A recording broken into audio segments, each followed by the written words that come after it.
ZP school app या आयकॉनवर click करून ॲप ओपन करावे। या ठिकाणी शिक्षकांनी आपला मोबाईल नंबर प्रविष्ट करावा।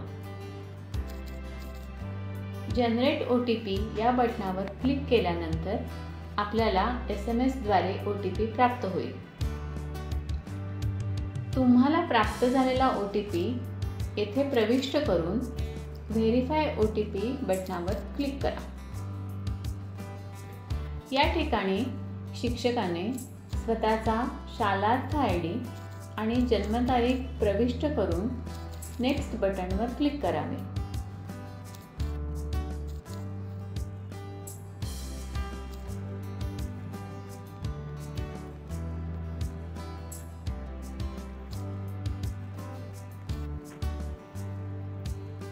येथे येणारी स्वतःची माहिती शिक्षकाने तपासावी।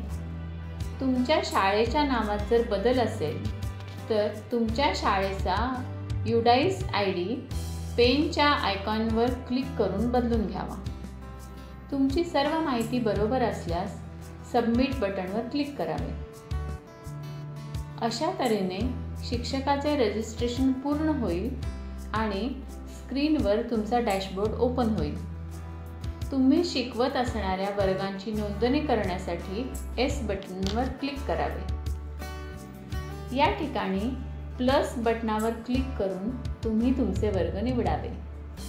तुम्ही या ठिकाणी 2री ते 7वी पर्यंतचे तुम्ही शिकवत असलेले सर्व वर्ग नोंद करू शकता।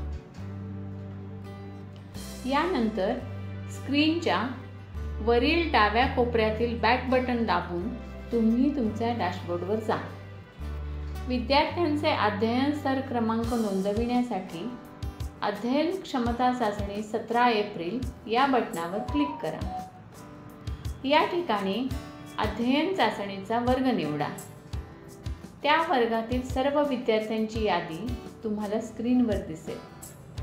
विद्यार्थ्याच्या नावावर क्लिक करून तुम्ही त्याचे विषयानुरूप कौशल्यवार अध्ययन स्तर क्रमांक नोंदवू शकता आणि नंतर save and next button click करू शकता। अशा तऱ्हेने तुम्ही सर्व विद्यार्थ्यांचे अध्ययन स्तर क्रमांक नोंदवू शकता।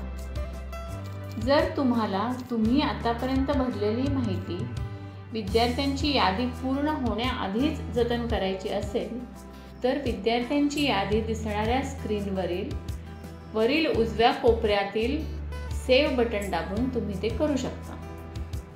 जर एखादा विद्यार्थी अध्ययन चाचणीसाठी अनुपस्थित असेल तर स्टेटसमध्ये प्रेझेंटच्या ठिकाणी ॲब्सेंट हा पर्याय निवडा। जेव्हा त्या वर्गातील सर्व विद्यार्थ्यांचे अध्ययन स्तर क्रमांक नोंदवून होतील तेव्हा तुम्ही सेव्ह बटनवर क्लिक केल्यानंतर तुम्हाला सबमिट हा पर्याय उपलब्ध होईल।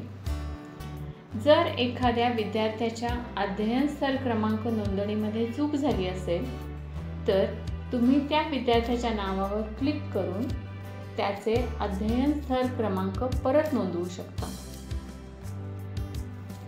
दुरुस्तीनंतर बदल केलेली माहिती परत सेव्ह बटन क्लिक करून जतन करणे आवश्यक आहे।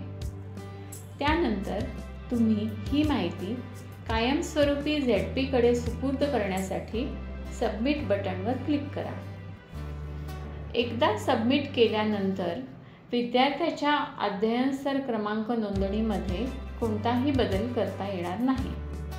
सबमिट करताना नोंदविलेले विद्यार्थ्यांचे अध्ययन स्तर क्रमांक हे ग्राह्य धरले जातील।